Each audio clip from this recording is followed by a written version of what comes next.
ಸಾಲೆತ್ತೂರು ಶಿವಗಿರಿ ಸದಾಶಿವ ದೇವಸ್ಥಾನದ ಜೀರ್ಣೋದ್ಧಾರ ಕಾರ್ಯಕ್ಕೆ ಒಡಿಯೂರು ಶ್ರೀ ಗುರುದೇವದತ್ತ ಸಂಸ್ಥಾನದ ಶ್ರೀ ಗುರುದೇವಾನಂದ ಸ್ವಾಮೀಜಿ ಚಾಲನೆಯನ್ನ ನೀಡಿದ್ದಾರೆ.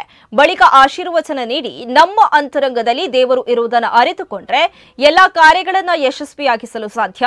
ದೇಗುಲದ ಜೀರ್ಣೋದ್ಧಾರಕ್ಕೆ ಪ್ರತಿಯೊಬ್ಬರು ಕೈ ಜೋಡಿಸಬೇಕು.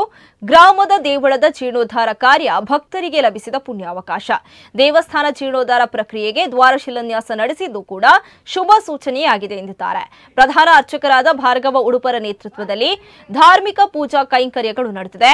ಇನ್ನು ಈ ಶುಭ ಸಂದರ್ಭದಲ್ಲಿ ಕ್ಷೇತ್ರ ತಂತ್ರಸ್ಥಾನದ ಮುಖ್ಯಸ್ಥರಾದ ಶ್ರೀನಿವಾಸ್ ಆಚಾರ್ ಮಂಕುಡೆ, ಮಂಗಳೂರು ಮನಪಾದ ವಲಯ ಆಯುಕ್ತರಾದ ರೇಖಾಜಿ ಶೆಟ್ಟಿ, ಶೀನಪ್ಪ ಆಳ್ವ ಕೊಲ್ಲಾಡಿ, ಚಿತ್ತರಂಜನ್ ರೈ, ಕೃಷಿಕರಾದ ಗೋಪಣ್ಣ ರೈ ಅಗರಿ, ಶ್ರೀಧರ್ ಪೂಜಾರಿ ಮಾವೆ, ಸದಾಶಿವ ಸೇವಾ ಟ್ರಸ್ಟ್ ಅಧ್ಯಕ್ಷರಾದ ಎಸ್ ರವಿಕುಮಾರ್ ಬಳ್ಳಕುರಾಯ, ಕೋಶಾಧಿಕಾರಿ ಮಂಜುನಾಥ ರೈ ಅಗರಿ, ಜೀರ್ಣೋದ್ಧಾರ ಸಮಿತಿ ಅಧ್ಯಕ್ಷರಾದ ಗಿರೀಶ್ ಭಂಡಾರಿ ಕುಳಾಲು ಸೇರಿದಂತೆ ಅನೇಕರು ಉಪಸ್ಥಿತರಿದ್ದರು. ಈ ಪುಣ್ಯ ಕಾರ್ಯದಲ್ಲಿ ಗ್ರಾಮಸ್ಥರು ಸೇರಿದಂತೆ ಊರ ಪರವೂರ ಭಕ್ತಾದಿಗಳು ಭಾಗಿಯಾಗಿದ್ದಾರೆ.